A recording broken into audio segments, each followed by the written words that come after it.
Kim oqisa bu Qur'an rahmat ona firavan cennet içre yoğarman yari bolar bu Qur'an yari bolar bu Qur'an Kim oqisa bu Qur'an rahmat ona firavan cennet içre yoğarman yari bolar bu Qur'an yari bolar bu Qur'an Qur'an Tanrı hediyesi uçmak içre yolcusi sırat onun geçusi burak bolar bu Qur'an yari bolar bu Qur'an Qur'an Tanrı hediyesi uçmak içre yolcusi sırat onun geçusi burak bolar bu Qur'an yari bolar bu Qur'an Toynukları altından yalğurği yakuttan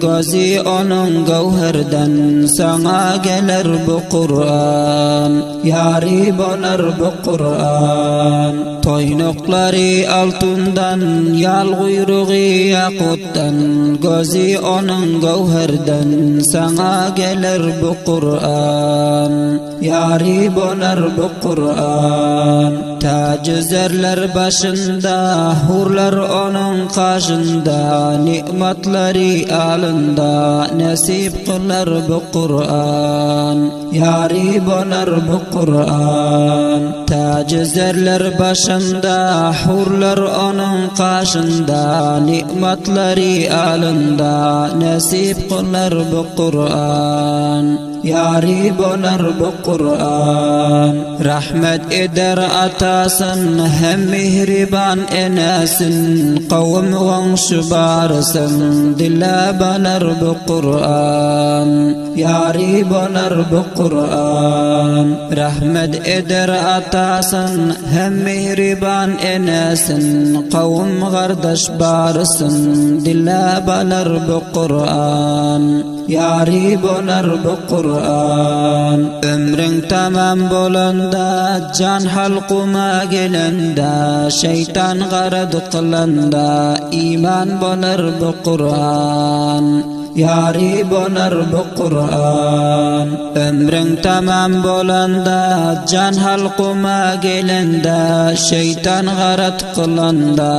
iman bolar bu Qur'an yari bolar bu Qur'an dar qabra baranda yeka oyib gaydanda Rabbin kim deb soranda hazır bolar bu Qur'an yari bolar bu Qur'an dar qabra baranda yeka oyib gaydanda Rabbin kim deb soranda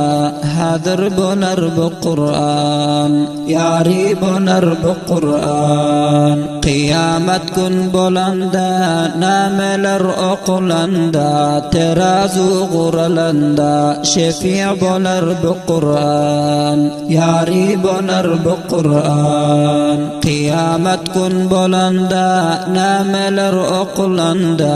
terazu guralanda şefi' bolar bu Qur'an yari bolar bu Qur'an ibadetin afzali Xudoyim uchun quli Muhammadin ummati kim o'qusa bu Qur'an yari bolar bu Qur'an ibadetin afzali Xudoyim uchun quli Muhammadin ummati kim o'qisa bu Qur'an yari bolar bu Qur'an kim o'qisa bu Qur'an rahmat ona firavan cennet içre yoğarman yari bolar bu Qur'an Bulnat yani ki eşitiyorsunuzlar Qur'an-ı Muqaddas'nın tarif ve onun fazileti hakkında tertip verilip ve avaz-ı Hadim-ı Şeria takdim edildi. Hasbunallahu ve ni'mel vekil.